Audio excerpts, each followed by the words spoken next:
అవినాష్ చెప్పుమా.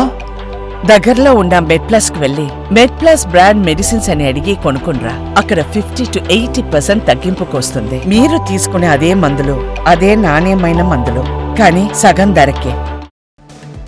సృష్టించాలి, ఆదాయాన్ని పెంచాలి. పెంచిన ఆదాయం సూపర్ 6 కానీ, అదే సమయంలో మనం ఇచ్చిన ఎన్నికల మేనిఫెస్టోలో ఇచ్చినటువంటి హామీలు కానీ నెరవేర్చాలి. వారు ముఖ్యమంత్రి గారి లక్ష్యం ఒకటే, అన్ని రంగాల్లో ఆంధ్ర రాష్ట్రం నంబర్ 1 ఉండాలి. ఏసీ మ్యానుఫ్యాక్చరింగ్ నంబర్ 1లో ఉండాలి, టీవీ మ్యానుఫ్యాక్చరింగ్ నంబర్ 1లో ఉండాలి, సెల్ ఫోన్ తయారీ నంబర్ 1లో ఉండాలి. అది చంద్రబాబు నాయుడు గారు ఆదేశం. తెలుగువాడు బ్రహ్మాండంగా నడుపుతున్న ప్రాజెక్ట్ ని జగన్మోహన్ రెడ్డి స్వార్థం కోసం ఆదాన్ని కట్టబెట్టాడు సార్. గంగవరం పోర్ట్, తెలుగు వాళ్ళు ఇవాళ ఎయిర్పోర్ట్లు జీబీకే కావచ్చు, జిఎంఆర్ కావచ్చు, భారతదేశంలో కాదు ప్రపంచవ్యాప్తంగా ఎయిర్పోర్ట్ల నిర్మాణంలో అగ్రగామిగా తెలుగు వాళ్ళు ఉన్నారు. చంద్రబాబు నాయుడు ఎప్పుడూ ఇంటర్నేషనల్. పుష్ప ఈ మధ్య వచ్చింది ఇంటర్నేషనల్. సింగపూర్ కథ మర్చిపోయామా? ఈశ్వరన్ కథ మర్చిపోయామా? అంత పెద్ద పుష్పం చంద్రబాబు పుష్పం, ఎప్పుడూ ఇంటర్నేషనల్.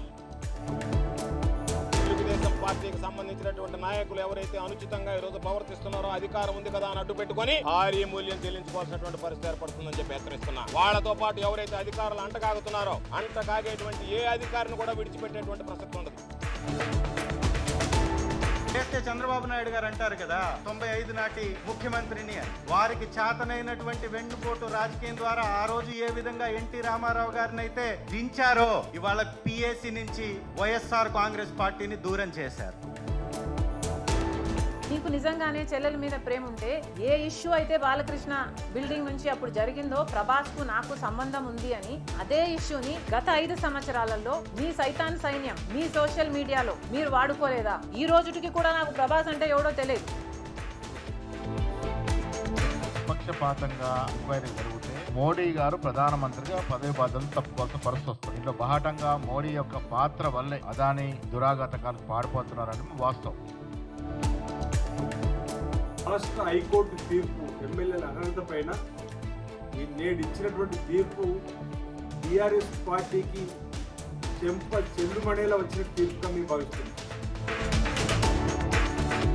ఇంకో పక్క హైకోర్టు, ఇంకో పక్క చార్మినార్. అన్నిటికంటే ముఖ్యం పక్కకే హైకోర్టు ఉన్నది కాబట్టి పోతప్పుడు రాజ్యాంగం రాసిన అధినేతలు చూసిపోతే ప్రజలకు న్యాయం జరుగుతుందని ఆలోచన చేశారు.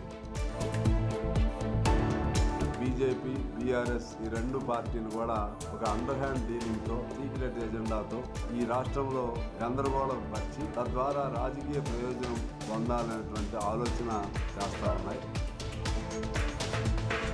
తెలంగాణ బీజేపీ నాయకత్వాన్ని కూడా మేము అడుగుతున్నాం, జాతీయ బీజేపీ నాయకత్వాన్ని కూడా అడుగుతున్నాం. మరి మీరు చెప్పండి, మేము డిమాండ్ చేస్తున్నాం బీఆర్ఎస్ పార్టీగా అదానితో ఒప్పందాలు రద్దు చేయాలి తెలంగాణ కాంగ్రెస్ ప్రభుత్వాన్ని మేము డిమాండ్ చేస్తున్నాం.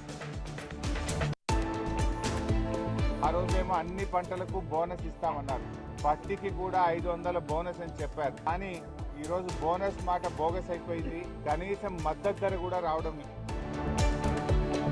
ప్రజల్లో పలసనైపోయిండు రేవంత్ రెడ్డి గారు.